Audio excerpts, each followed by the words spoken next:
بسم اللہ الرحمن الرحیم۔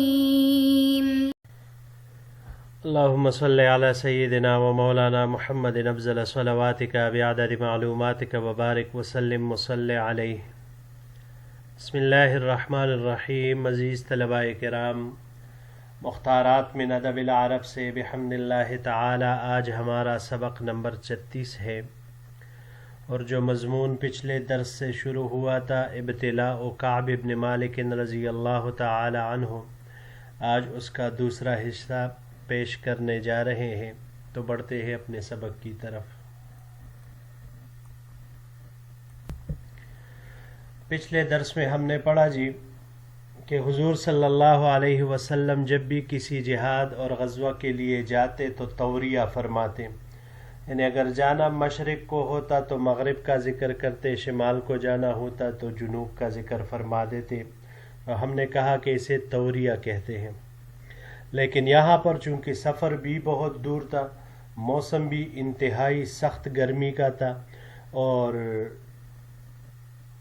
پل وغیرہ بھی وہ بالکل تیار ہو کر پکنے والے تھے، اس وجہ سے حضور صلی اللہ علیہ وسلم نے صحابہ کرام کو صراحتاً جس سمت جانا تھا اس کے بارے میں تصریح فرما دی، اور سفر کے بارے میں ضروری تیاری کرنے کا آپ صلی اللہ علیہ وسلم نے ارشاد فرمایا۔ تو کعب بن مالک رضی اللہ عنہ فرماتے ہیں کہ نبی علیہ السلام کے ساتھ اس سفر میں بہت سارے صحابہ کرام مسلمان وہ شامل تھے، اتنی زیادہ تعداد تھی وَلَا يَجْمَعُهُمْ كِتَابُ حَافِظٍ يُرِيدُ الدِّيوان، یعنی کثرت کی وجہ سے کسی کتاب نے ان کو جمع نہیں کیا، ہر ایک کے فردن فردن نام کسی کتاب، رجسٹر، دیوان وغیرہ نے مرتب نہیں کیے۔ قال کعب، حضرت کعب رضی اللہ تعالیٰ عنہ فرماتے ہیں فما رجل يريد ان يتغيب الا ظن انه سيخفى له ما لم ينزل فيه وحی اللہ، اگر کوئی شخص جہاد سے اس غزوہ سے غائب رہنا چاہتا تو اس کو یہی خیال رہتا کہ اس کا معاملہ مخفی رہے گا، الا یہ کہ وحی کے ذریعے سے، یعنی اللہ جل شانہ وحی کے ذریعے سے حضور صلی اللہ علیہ وسلم کو اطلاع فرما دے۔ اس غزوہ کے تعداد کے بارے میں یہ 10,000 سے لے کر 30,000 بلکہ 40,000 تک کی بھی روایات اس میں آئی ہے، تو اس وجہ سے اتنے کثیر تعداد میں لوگوں کے ہونے کی وجہ سے ایک آدھ بندے کا پتہ نہ چلنا بھی وہ بعید نہیں تھا۔ وغزا رسول اللہ صلی اللہ علیہ وسلم تلک الغزوۃ حین طابت الثمار والظلال، اور آپ صلی اللہ علیہ وسلم نے یہ غزوہ اس وقت کیا جب پل بالکل پکے ہوئے تھے اور درختوں کے سائے بھی پسندیدہ تھے۔ وتجہز رسول اللہ صلی اللہ علیہ وسلم والمسلمون معہ، چنانچہ آپ صلی اللہ علیہ وسلم اور دوسرے مسلمانوں نے جہاد کی تیاری شروع کر دی۔ فتوفقت اغدو لکی اتجہز معہم فارجع ولم اقض شیئا، پس میں بھی روزانہ صبح سویرے تیاری شروع کرتا تاکہ ان کے ساتھ چلے جانے کے لیے سامان تیار کروں، لیکن میں کچھ کیے بغیر واپس لوٹ آتا۔ فاقول فی نفسی وانا قادر علیہ، پس میں اپنے آپ سے کہتا کہ میں قادر ہوں، جب بھی چاہوں تیاری کر لوں گا۔ فلم یزل یتمادی بی حتی اشتد الناس الجد، میرے ساتھ معاملہ اسی طرح ہی چلتا رہا، یہاں تک حتی اشتد بالناس الجد، یہاں تک کہ لوگوں نے محنت اور مشقت کر کے تیاری پوری کر لی۔ فاصبح رسول اللہ صلی اللہ علیہ وسلم والمسلمون معہ ولم اقض من جہازی شیئا، پس حضور صلی اللہ علیہ وسلم صبح کے وقت مسلمانوں کو لے کر جہاد کے لیے روانہ ہو گئے، اور میں نے اب تک کچھ بھی تیاری نہیں کی تھی۔ فقلت اتجہز بعدہ بیوم او یومین ثم الحقہم، میں نے اپنے آپ سے کہا کہ میں 1-2 روز میں تیاری کر کے پھر نکل جاؤں گا اور ان کے ساتھ شامل ہو جاؤں گا۔ فغدوت بعد ان فصلوا لاتجہز فرجعت ولم اقض شیئا، پھر لشکر کے نکل جانے کے بعد اگلی صبح میں نے تیاری کرنی چاہی، لیکن میں واپس آیا بغیر کسی تیاری کے، یعنی بغیر کسی تیاری کے میں ایسے ہی خالی واپس آ گیا۔ ثم غدوت فرجعت ولم اقض شیئا، پھر اگلے دن میں نے اسی طرح کیا، پھر بغیر کسی تیاری کے واپس آیا۔ فلم یزل بی حتی اسرعوا، میرے ساتھ معاملہ اسی طرح چلتا رہا جبکہ لشکر نے انتہائی تیز رفتاری کے ساتھ سفر کیا۔ وتفارت الغزو، اور مجھ سے غزوہ فوت ہو گیا۔ وہممت ان ارتحل فادرکہم ولیتنی فعلت، اس وقت بھی مجھے خیال آیا کہ میں نکل جاؤں اور لشکر سے مل جاؤں۔ ولیتنی فعلت فلم یقدر لی ذلک، اور کاش کہ میں اس وقت بھی اگر ایسا کر لیتا، لیکن یہ میرے مقدر میں نہیں تھا۔ فکنت اذا خرجت فی الناس بعد خروج رسول اللہ صلی اللہ علیہ وسلم فطفت فیہم، چنانچہ آپ صلی اللہ علیہ وسلم کے جانے کے بعد جب میں مدینہ میں گھومتا، احزننی انی لا ارى الا رجلا مغموسا علیہ النفاق او رجلا ممن عذر اللہ من الضعفاء، تو یہ بات مجھے غمگین کر دیتی کہ سوائے ان لوگوں کے جن پر نفاق کی چاپ لگی ہوئی تھی، یعنی جو کلم کلا صریح منافق تھے، اور یا ان لوگوں کے جو اللہ کے ہاں معذور تھے، ان دو طبقوں کے علاوہ مدینہ منورہ میں کوئی بھی مجھے نظر نہ آتا، تو یہ بات مجھے مزید غمگین کر دیتی۔ جی یہاں پر یہ چند الفاظ ہے، پہلا اس میں سے طوابت، یہ باب ضربہ سے استعمال ہوا ہے، یہاں پر طیباً طواباً دونوں طرح مصدر اس کے آ سکتے ہیں، میٹھا لذیذ ہونے کے معنی میں یہ آتا ہے۔ اس کو اگر ہم باب افعال پر لے جائے تو باب افعال سے اطابتاً خوش کلام کرنے کے معنی میں آئے گا، اور اگر باب مفاعلہ سے ہم اس کو لے لیں مطایبتاً تو پھر یہ ہنسی مذاق کرنے کے معنی میں آتا ہے۔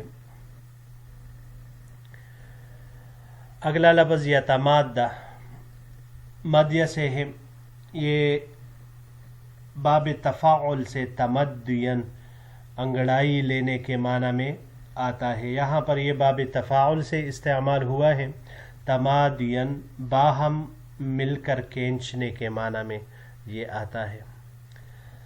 حتی اشتدہ، اشتدہ شددہ، یہ باب افتعال سے یہاں پر استعمال ہوا ہے، اشتداداً تیز ہونے کے معنی میں، قوی طاقتور ہونے کے معنی میں یہ آتا ہے۔ اگلا لفظ تفارتہ، فرطہ سے ہے، باب نصرہ سے فروطن مصدر اس کا آتا ہے آگے بڑھنے کے معنی میں۔ اس کو اگر ہم باب افعال سے لے لیں، افرط یفرط افراطن، تو حد سے بڑھ جانے کے معنی میں، جیسے اردو میں ہم کہتے ہیں افراط اور تفریط سے کام لینا۔ باب تفعیل سے تفریطن، یہ متفرق کرنے کے معنی میں آتا ہے، یہاں پر یہ باب تفاعل سے استعمال ہوا ہے، تفارطن آگے بڑھنے کے معنی میں، اور اس کے علاوہ اس کو ہم باب باب انفعال سے بھی لے سکتے ہیں، انفراطن، تو انفراطن اس کا پھر معنی کھلنا کا آئے گا، کھلنا اس معنی میں۔ مغموسن غمصہ سے ہے، غمصہ، باب ضربہ اور سمعہ سے غمصن، حقارت کرنے یا عیب لگانے کے معنی میں یہ آتا ہے، اور باب سمعہ سے اس کا مصدر غمصن بھی آ سکتا ہے، غمصن میم کے حرکت کے ساتھ آنکھ کا کیچڑ والی ہونا، اس معنی میں یہ آئے گا، اور اس کے علاوہ اس کو ہم باب افتعال سے بھی لے سکتے ہیں، اغتماسن حقیر جاننے کے معنی میں پھر یہ آئے گا۔ جی بڑھتے ہیں اگلے سلائیڈ کی طرف۔ ولم يذكرني رسول الله صلى الله عليه وسلم حتى بلغ تبوكا فقال وهو جالس في القوم بتبوك ما فعل كعب. تمام راستے آپ صلی اللہ علیہ وسلم نے میرا تذکرہ تک نہ کیا حتیٰ کہ آپ صلی اللہ علیہ وسلم تبوک پہنچ گئے اور آپ صلی اللہ علیہ وسلم لشکر کے درمیان تبوک میں بیٹھے ہوئے تھے کہ آپ صلی اللہ علیہ وسلم نے میرا پوچھا کہ کعب کو کیا ہوا. فقال رجل من بنی سلمہ، تو بنی سلمہ میں سے ایک شخص نے جواب دیا یا رسول اللہ حبسہ برداہ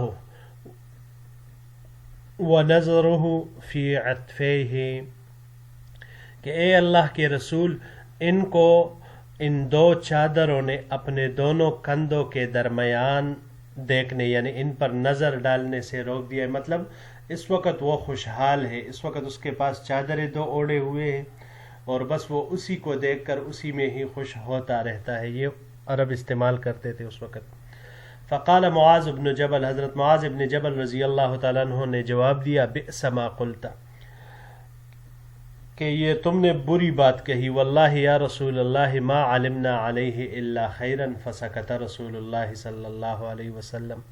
معاذ بن جبل رضی اللہ عنہ نے کہا کہ اے اللہ کے رسول، اللہ کی قسم ہم نے ان میں سوائے خیر کے اور کچھ نہیں پایا.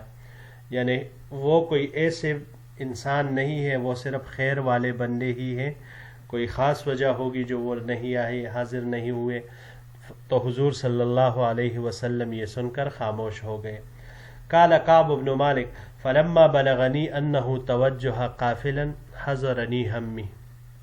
کعب بن مالک رضی اللہ تعالیٰ عنہ فرماتے ہیں کہ جب مجھے یہ خبر پہنچی کہ رسول اللہ صلی اللہ علیہ وسلم واپس تشریف لا رہے ہیں تو مجھے تشویش ہونے لگی. وطفقت اتذکر الکذب، اور میں جھوٹا بہانہ سوچنے لگا. وَأَقُولُ بِمَاذَا أَخْرُجُ مِنْ سَخَطِهِ عَدًا، اور میں اپنے دل میں کہتا تھا کہ کون سی بات اور کون سی چیز مجھے کل ان کی ناراضگی سے بچائے گی.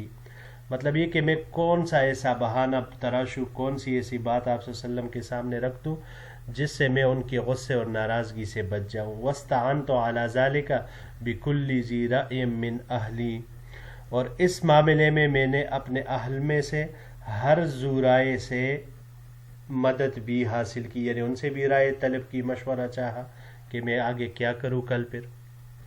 یہاں پر یہ دو لفظ ہے عطفے، اس سے مراد یہ عطفہ رجل عرب کہتے ہیں مرد کے دونوں پہلو، لیکن مراد اس سے متکبر ہونا ہوتا ہے. مفرد اس کا عطفن آتا ہے، بغل کو کہا جاتا ہے، کنارے کو کہا جاتا ہے. من سخطہ، سخطہ یہ باب سمع سے سخطن، مصدر اس کا غضبناک ہونے کے معنی میں آتا ہے. اور اگر اس کو ہم باب تفاعل سے لے لیں تسخطن تو پھر کم سمجھنے کے معنی میں، ناراض ہو کر غضبناک ہونے کے معنی میں یہ آتا ہے. جی عزیز طلباء کرام، بحمد اللہ تعالی ہمارا یہ سبق بھی اپنے اختتام کو پہنچا. انشاءاللہ العزیز اگر زندگی رہی تو اگلے درس کے ساتھ پھر آپ کی خدمت میں حاضر ہوں گے. السلام علیکم ورحمۃ اللہ وبرکاتہ.